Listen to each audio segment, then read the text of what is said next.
Hola, ¿qué tal? En este video voy a hablar de la ley de voltajes de Kirchhoff y además de eso voy a realizar un ejercicio.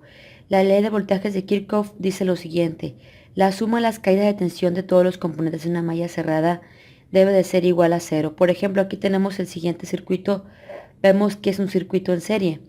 Como he comentado anteriormente, en los circuitos en serie el voltaje se reparte entre cada una de sus resistencias. Entonces aquí tenemos una fuente de voltaje, aún no hemos puesto su valor, y tenemos tres resistencias que están en serie. Por lo tanto, ese voltaje total de la fuente se va a repartir entre cada una de las resistencias. Entonces, esto va a quedar de la siguiente manera. Vamos a hacer lo siguiente. Cuando esté de más a menos, vamos a poner el valor de V1 positivo, ¿sí?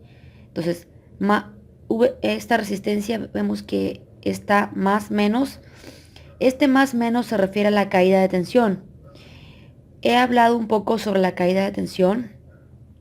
Como he comentado, la tensión, el voltaje, se refiere a la fuerza con la cual los electrones son empujados. Por ejemplo, imagínense que ustedes lanzan con su mano una pelota por un camino liso, por ejemplo, un piso liso, ¿sí? Entonces esa pelota va desplazándose a una cierta velocidad, pero se encuentra con un camino de arena. Por lo tanto, en el momento en que se encuentre con un camino de arena, esa velocidad que llevaba la pelota va a disminuir, va a haber una caída de la velocidad. De igual manera ocurre aquí en el circuito. La corriente eléctrica lleva una determinada presión, una determinada fuerza con la cual los electrones son empujados, y en el momento en que se encuentra con una resistencia, esa fuerza va a disminuir, va a haber una caída de tensión. De más, menos. Vemos aquí que va a caer la tensión, más, menos. Luego ya esos electrones van a ir circulando por el circuito, pero con menor fuerza. ¿Por qué? Porque ya pasaron por esta resistencia. En el momento que pasan los electrones por esta otra resistencia, pues la fuerza va a caer más, V2. Y por la tercera resistencia va a haber otra caída de tensión. Vemos aquí que dice más, menos, más, menos, más, menos. Por lo tanto, los más, menos los ponemos con valor positivo. V1, luego más, menos, V2. Vemos que está como más, menos. Cuando diga más, menos, vamos a poner el valor positivo a V2.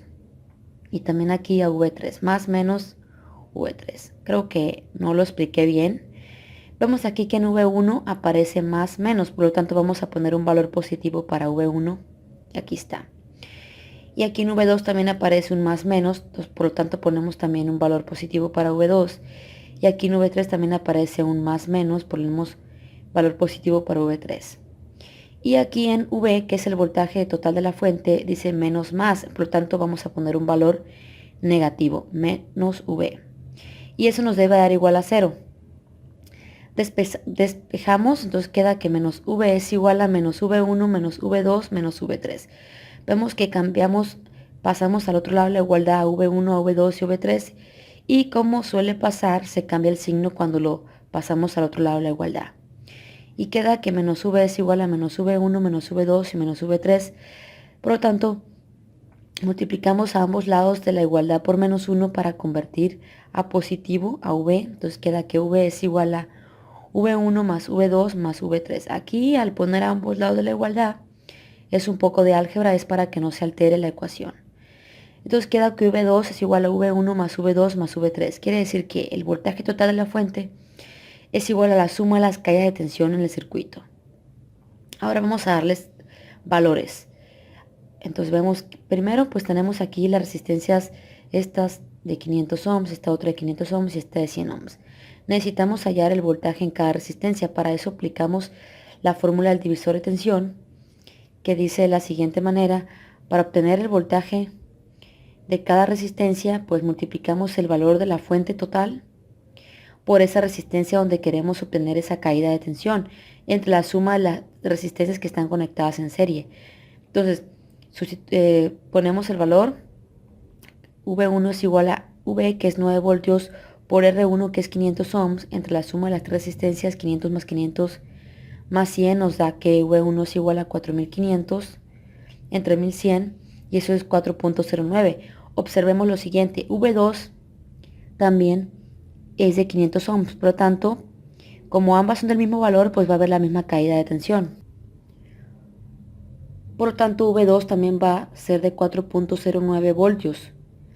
V1 y V2 tienen la misma caída de tensión porque tienen el mismo valor de resistencia. Recordar que a mayor valor de resistencia más es caída de tensión. ¿Por qué? Porque imagínense que la pelota se encontró con mucha arena. O sea, entre más arena se encuentre esa pelota, más va a caer la velocidad. Si se encuentra con poquita arena, va a caer menos la velocidad. Entonces, V3, aplicamos la fórmula nuevamente. Voltaje total de la fuente por el valor de la resistencia entre la suma de las tres resistencias nos da que V3 es igual a 0.81 voltios. Por lo tanto, la resistencia esta de 100 ohms es más pequeña, por lo tanto la tensión va a caer menos. Ahora vamos a comprobar lo siguiente. El valor de la total de la fuente nos debe dar igual a la suma de las caídas de tensión. Es decir, 9 voltios debe de ser igual a 4.09 más 4.09 más 0.81. Entonces 9 voltios es igual a 9 voltios. Esto es un ejercicio básico, pero voy a ir aumentando la complejidad. Nos vemos, chao.